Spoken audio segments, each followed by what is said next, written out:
আমরা টাকা ফেরত দিতে শুরু করেছিলাম জনগণের দাবি মেনে। আমরা 4 লক্ষ লোকের টাকা ফেরত দিয়েছিলাম। আমি তো বেঁচে গেলাম, এবার টাকাটা সিবিআইকে ফেরত দিতে হবে, সব টাকা ফেরত দিতে হবে। আর না হলে কংগ্রেস সিপিএমের বিজেপির ঘর ঘরে মানুষ যাবে আর টাকা চাইবে, আমার টাকা ফেরত দাও, আমার টাকা ফেরত দাও, আমার টাকা ফেরত দাও। আমি সেদিনটার জন্য তাকিয়ে থাকবো।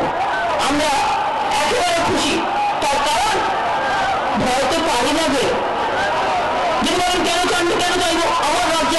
আমাকে যদি আপনি বলেন আপনি কাজটা করুন, আমি বলবো আমার কাছে বন্ধ করতে দাও, আমার কাছে আমি করবো। Investigation very good, everybody appreciated. হ্যাঁ, এগুলো ইন্টারন্যাশনাল যেটা point is absolutely valid. Money laundering বাইরে থাকে, তার জন্য এটা দায়িত্ব রাজ্য সরকারের নয়, মিথ্যে বলা হচ্ছিল।